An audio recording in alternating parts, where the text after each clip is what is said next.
ప్రపంచవ్యాప్తంగా ఆదివాసీ తెగలు ఉన్నాయి. దగ్గర దగ్గర 7 రకాల భాషలు ఉన్నాయి. గుర్తించబడిపోయి ఉండొచ్చు, అవకాశం ఉంటుంది. అది మామూలుగా పెద్దలు కొంతమంది మామూలుగా చెప్తూ ఉంటారు. ఏదైనా సరే మన ప్రపంచం అంతా మనం తెలుసుకోవాలి, ప్రపంచ జ్ఞానం ఖచ్చితంగా ఉండాలి.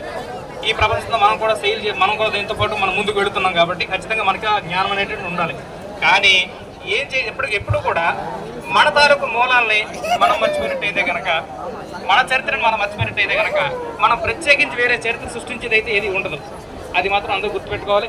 ఇది నేను ముఖ్యంగా ఎందుకంటే ఈరోజు నాకు చాలా ఆనందంగా ఉంది.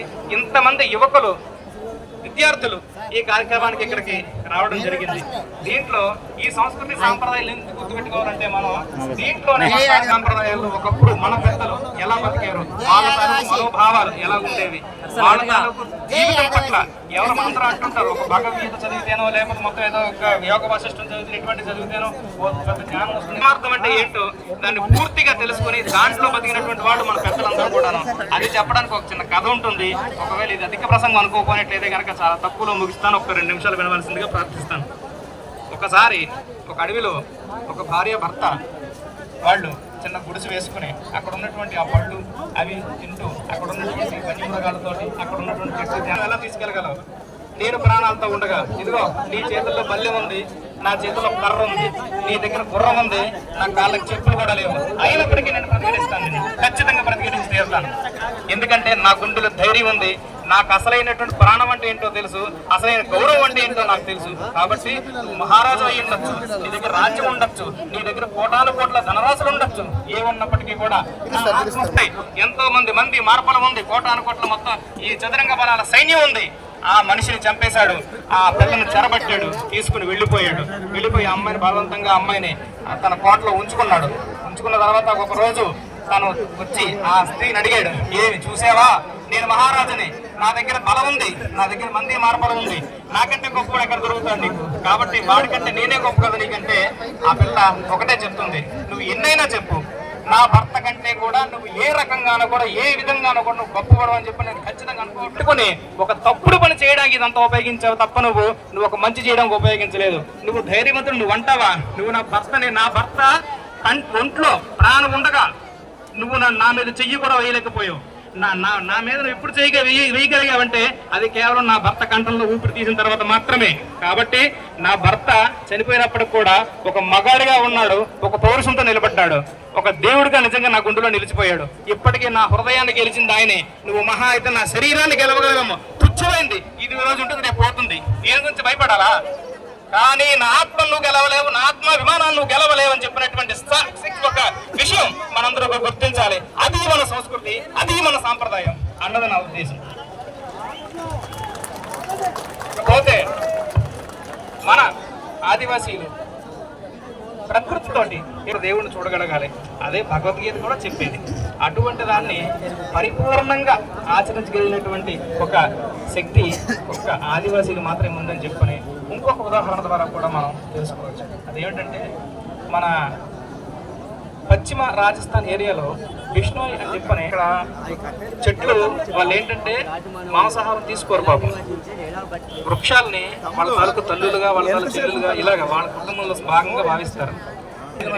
వాళ్ళు ప్రాణమైనా వదిలేశారు తప్ప పెట్టుకున్నటువంటి నమ్మకాన్ని, వృక్షాలు పెంచుకున్నటువంటి అభిమానాన్ని మాత్రం వదలలేకపోయారు. ఇటువంటి గొప్ప ఈ కమిట్మెంట్ అనేటటువంటిది ఒక ఆదివాసికి మాత్రమే ఉంటుంది. దీనికోసం ప్రత్యేకించి పుస్తకాలు చదవక్కర్లేదు, దీనికోసం ప్రత్యేకించి చదవక్కర్లేదు.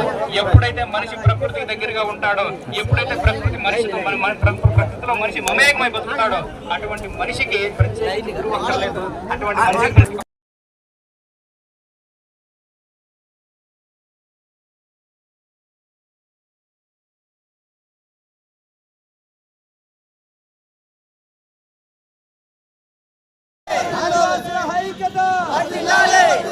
వర్ధిల్లాలండి ఆదివాసుల ఐక్యత, ఆదివాసుల ఐక్యత. జై జై ఆదివాసి, జై జై ఆదివాసి, జై ఆదివాసి, జై జై ఆదివాసి, జై జై ఆదివాసి అని చెప్పండి. జై ఆదివాసి, జై జై ఆదివాసి, జై ఆదివాసి, జై జై ఆదివాసి, ఆదివాసి ఐక్యత. ఐక్యత ఆదివాసుల ఐక్యత జై ఆదివాసీ ఆదివాసుల ఐక్యత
కొండా కోనల బిడ్డలం పచ్చని ప్రకృతి పాపలం పుట్ట తేనెలా తీయని మనసుల ఆదివాసులం మేము మూలవాసులం ఆదివాసులం మేము మూలవాసులం మేమే ఆదివాసులం మేమే మూలవాసులం మేమే ఆదివాసులం మేమే మూలవాసులం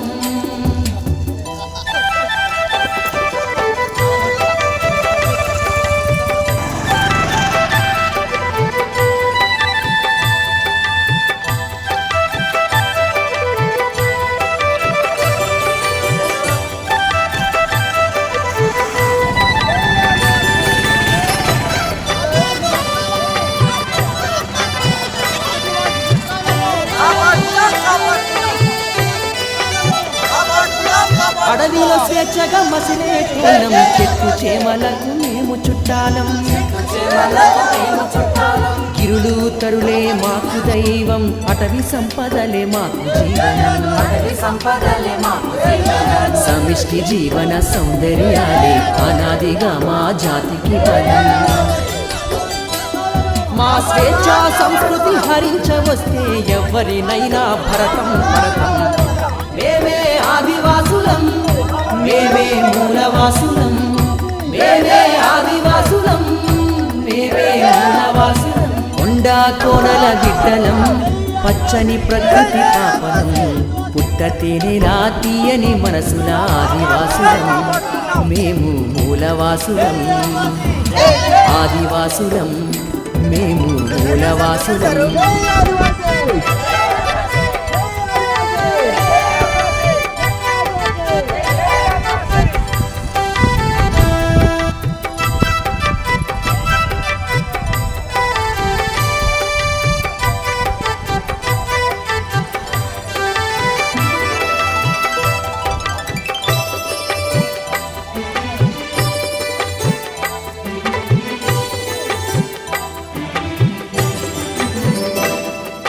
సహజ వనరులకు ఆవాసము మా గిరిజన ప్రాంతం సమస్తము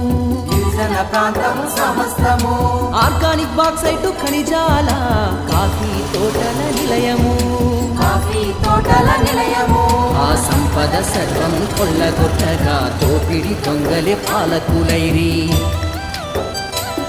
మా ఆదివాసుల కడుపు కొడుతున్న ఏజెన్సీ ద్రోహుల తరిమి కొడతం మేమే ఆదివాసులం మేమే మూలవాసులం మేమే ఆదివాసులం మేమే మూలవాసులం కొండా కోనల బిడ్డలం పచ్చని ప్రకృతి పాపలం పుట్ట తేనెలా తీయని మనసుల ఆదివాసులం మేము మూలవాసులం ఆదివాసులం మేము మూలవాసులం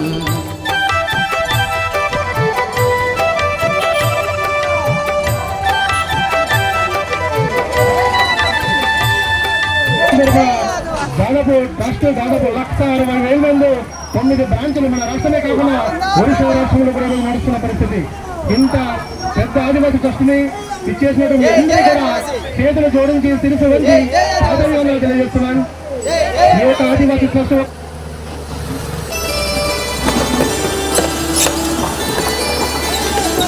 ఎండా కోనల బిడ్డలం పచ్చని ప్రకృతి పాపనం పుట్టతేనే రాతీయని మనసుల ఆదివాసులం మేము మూలవాసులం ఆదివాసులం మేము మూలవాసులం మేమే ఆదివాసులం మేమే మూలవాసులం మేమే ఆదివాసులం మేమే మూలవాసులం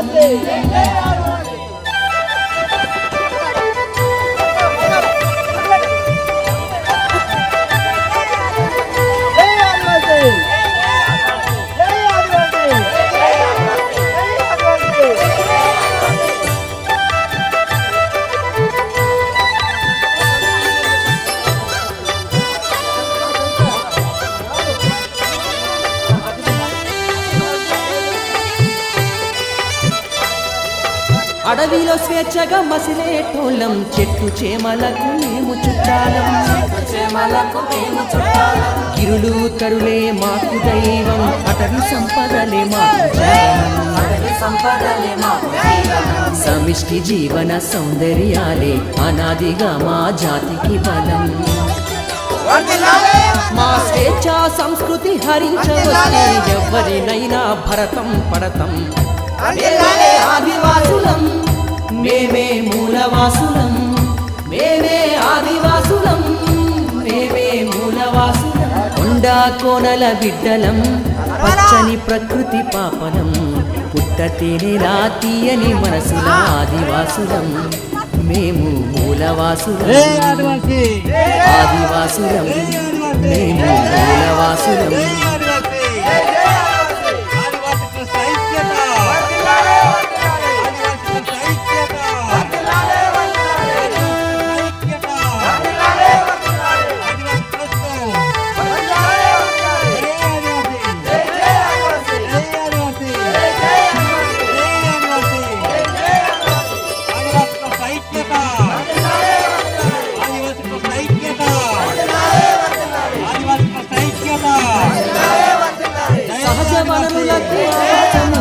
గిరిజన ప్రాంతం ఆర్గానిక్ బాక్సైట్ ఖనిజాల కాఫీ తోటల నిలయం ఆ సంపద సర్వం కొల్లగొట్టగా తోపిడి దొంగలి పాలకుడైరి ఆదివాసుల కడుపు కొడుతున్న ఏజెన్సీ ద్రోహుల తరిమి కొడతాం మేమే ఆదివాసులం మేమే మూలవాసులం మేమే ఆదివాసులం మేమే మూలవాసులం కొండా కోనల బిడ్డలం పచ్చని ప్రకృతి పాపం పుట్టతేనే రాతీయని మనసుల ఆదివాసులం మేము మూలవాసులం ఆదివాసులం మేము మూలవాసులం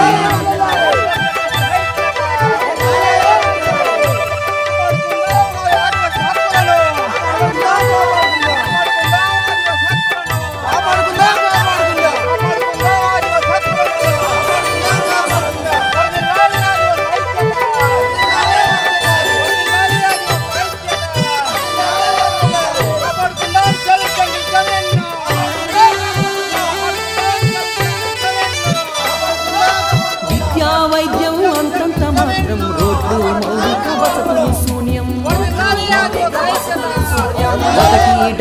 చట్టానికి చెల్లు కోడు పట్టాల ఆర్థిక సాంఘిక వెనుకబాటుతో నిత్యం చస్తూ బతుకుతూ ఉంటే వన్య ప్రాణుల సంరక్షణ పేర మమ్ము తరిమితే విల్లంబులవుతాం మేమే ఆదివాసులం మేమే మూలవాసులం మేమే ఆదివాసులం మేమే మూలవాసులం కొండా కోనల బిడ్డలం పచ్చని ప్రకృతి పాపనం పుట్టతేనే రాతీయని మనసుల ఆదివాసులం మేము మూలవాసులం ఆదివాసులం మేము మూలవాసులం మేమే ఆదివాసులం మేమే మూలవాసులం మేమే ఆదివాసులం మేమే మూలవాసులం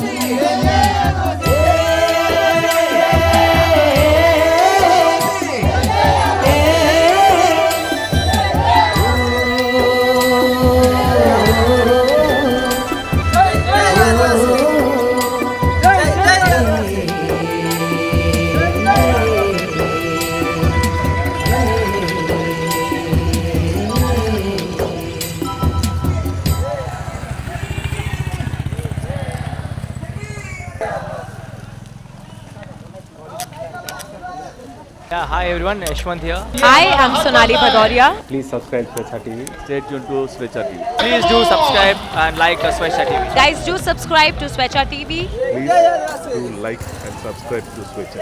For more details, please like and subscribe to Swechha TV.